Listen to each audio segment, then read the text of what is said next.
نحن غرامة عد عد، نحن غرامة عد. يلا عشان نلحق المحاضرة.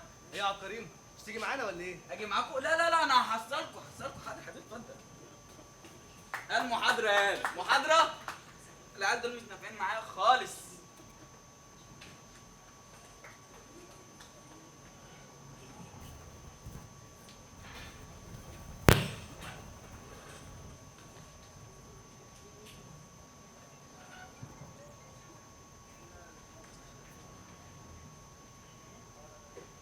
ميدو حبيبي، النهارده اسعد يوم في حياتي. النهارده خدت جايزة احسن ممثلة في مهرجان المسرح. فرحانة انك كمان اتخرجت وبقيت دكتور صيدلي قد الدنيا.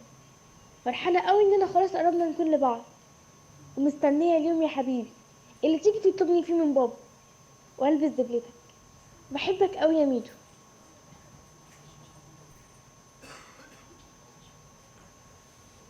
من الحب وعمايله انا هولعها لما اطلع.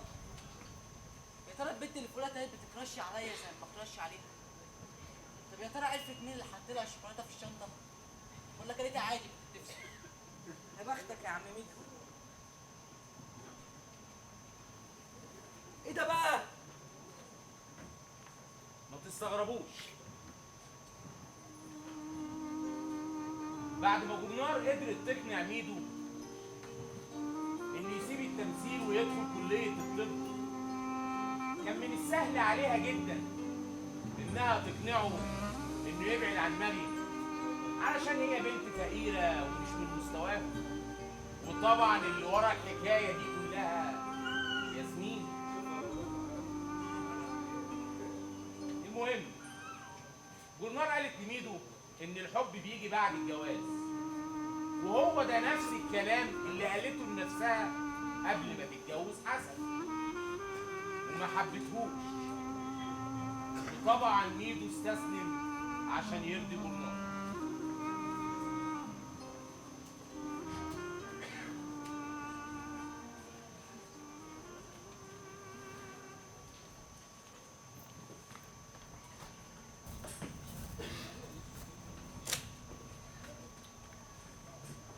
انت رحت فين تاني؟ انا عمري ما الاقي حد يحبني زي ما انت. منك لله يا جنار.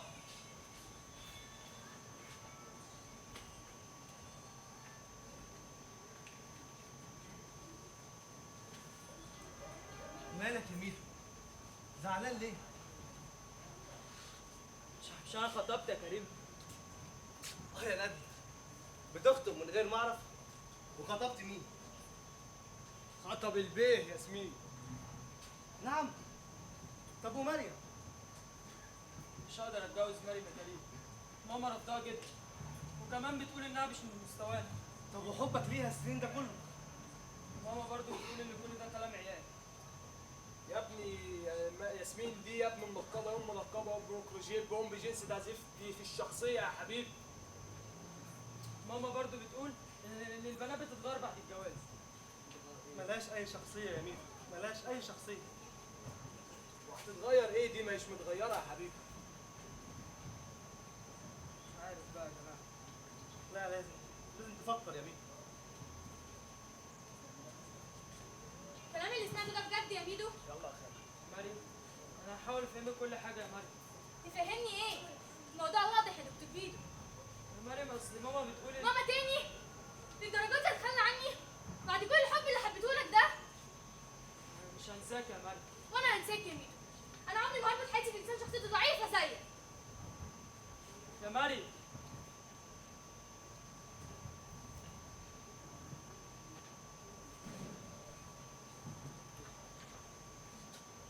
انت رحت فين تاني؟ منك لله يا جنار.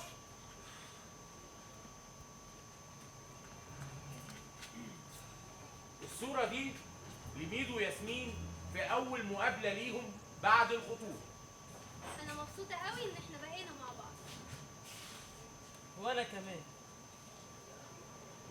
غريبه يعني، قلعت النقاب. ونقاب؟ لا نقاب ايه؟ النقاب ده بلبسه في الصيف بس عشان بشرتي. بشرتك واضح انك عندك مبدأ قوي. بس انا مبسوطه قوي انك سبت مريم واخترتني.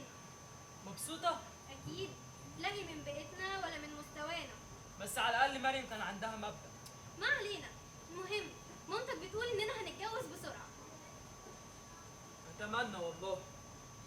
بص، انا مش هزعل منك. مامتك بتقول ان الحب بيجي بعد الجواز. للاسف. ما تفك كده. هو انت مش هتمسك ايدي؟ امسك ايدك. اه عادي يعني يا ميدو، ما احنا مخطوبين. صبرني يا رب.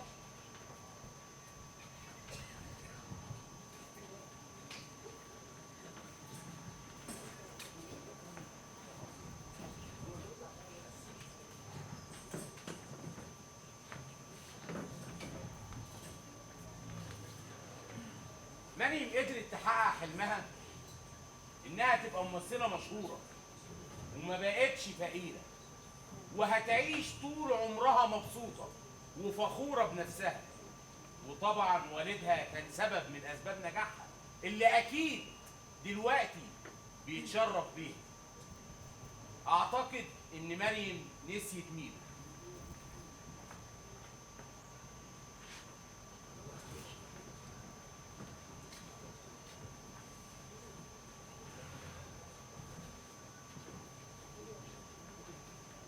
ايه اللي بيحصل ده؟ تعالى فهمني.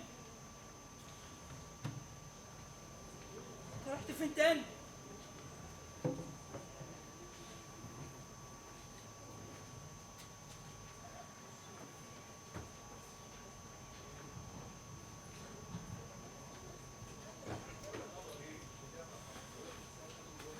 ميدو وياسمين اتجوزوا وكمان خلفوا زياد. ميدو وياسمين عايشين كل يوم في مشاكل بعد الجواز، والحب ما جاش بعد الجواز. المهم النهارده عيد ميلاد ابنهم زياد. كل سنة وانت طيب يا زيزو. ها يا حلو، اتمنيت ايه؟ نفسي يا بابا ابقى عازف كمان وابقى اشهر واحد في البلد دي كلها. والله عاد عازف كمان وزفت ايه؟ انت مش عارف انت ابن مين؟ بلاش تفاهم، انت هتطلع دكتور. دكتور؟ دكتور ايه يا بابا؟ انا مش عايز ابقى دكتور، وكلمت حضرتك 100 مره في الموضوع ده.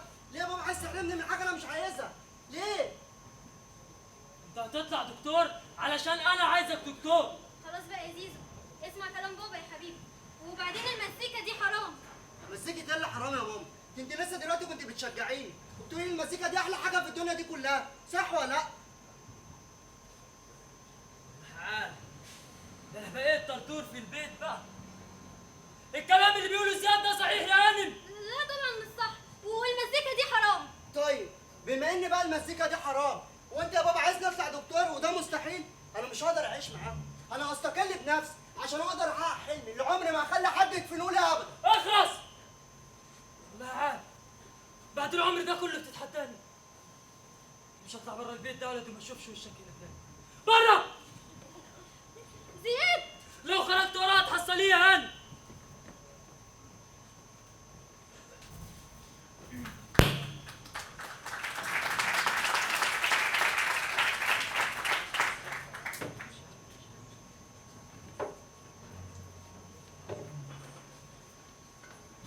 انا لا يمكن اعمل حاجه غصب عني. انا كده حياتي هتبوظ ومش هعرف اعيش.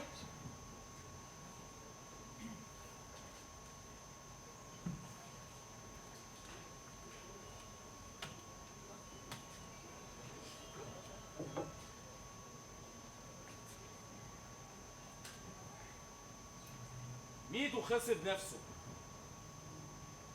ودفنها بالحياة ودفن كل أحلامه. يا ترى هيكمل حياته تاني ازاي؟ انا زهقت وتعبت من نفسي، من ضعف. حياة ما اخترتهاش وزوجة ما بحبهاش ووظيفة برضه ما بحبهاش، وخسرت ابني. وكل ده علشان خاطر ارضي امي على حساب جدي عزيز باشا. وكل ده علشان احقق لهم احلامهم. دفنت احلامي بايدي. بس انا مش هقدر اكمل في الحياه السخيفه دي.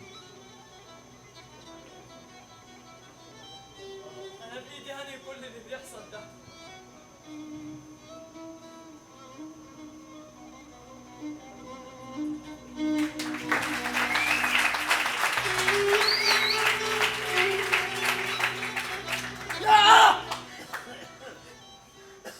مالك يا ولد يا ميدو؟ مفيش يا بابا. مفيش ازاي؟ انت لسه بتحلم بكوابيس يا حبيبي؟ مش عايز احلم تاني يا بابا. تقول كده ليه يا حبيبي؟ احكي لي، حلمت بايه؟ المرة دي مش كابوس يا بابا، المرة دي حلم.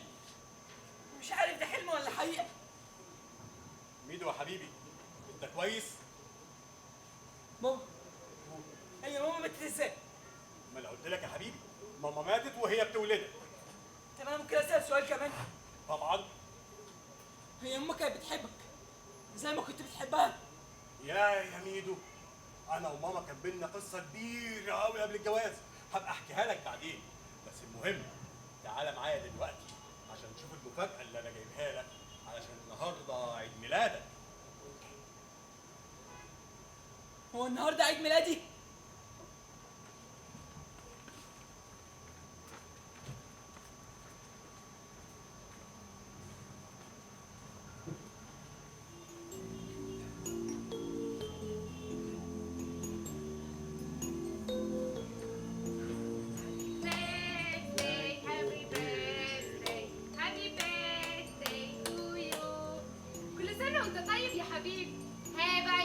اتمنيت ايه؟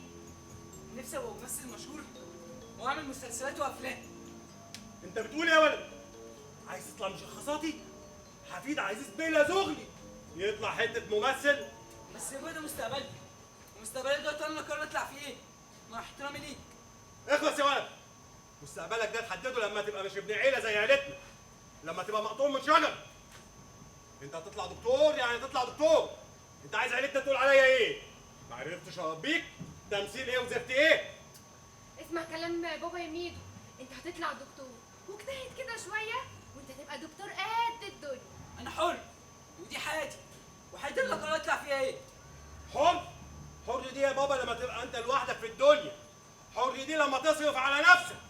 الموضوع ده ما يتفتحش تاني. مفهوم؟ مفهوم. ها، قررت تطلع ايه؟ ها، قررت تطلع ايه؟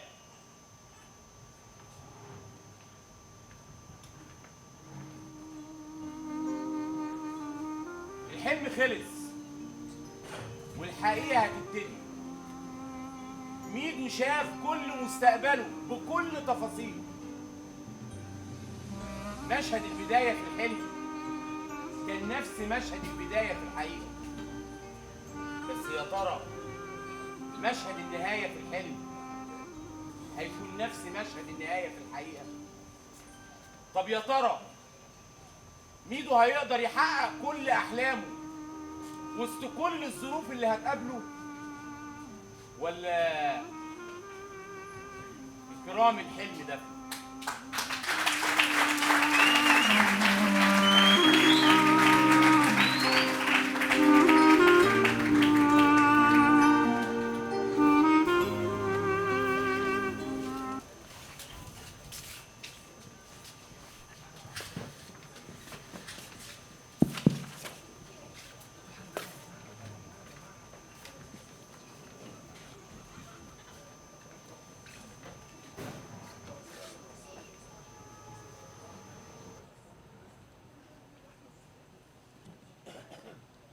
قدمت لكم ذا آرت مسج العرض المسرحي إكرام الحلم دفنه يوسف محمد. يا لهوي معلش، خلاص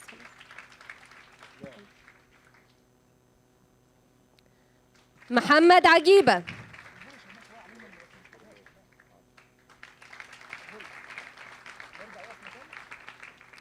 أحمد القاضي،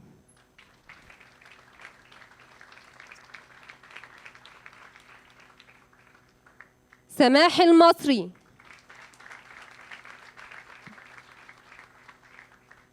ضحى محمد،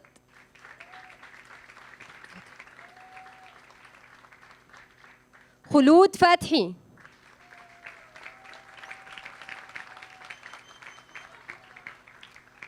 رحاب زيدان.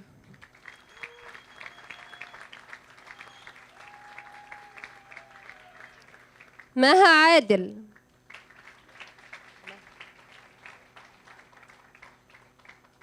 مصطفى النفيلي.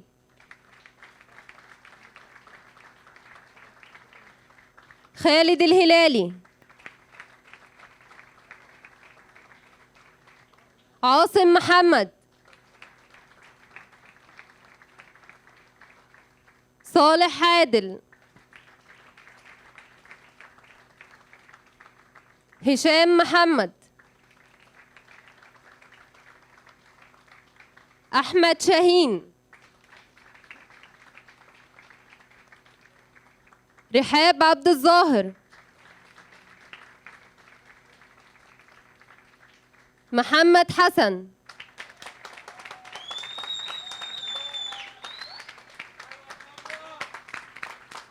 إبراهيم محمد.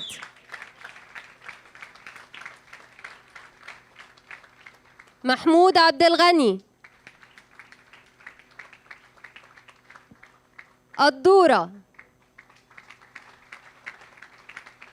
أحمد عبد الصبور.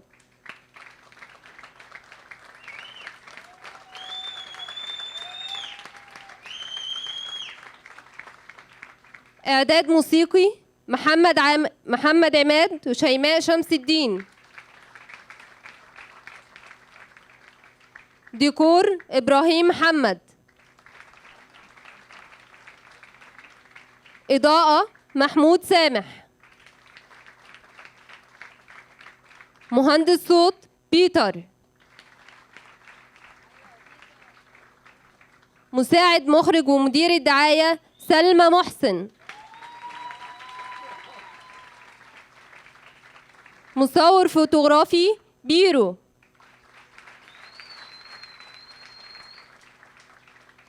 مخرج منفذ إيهاب النجار.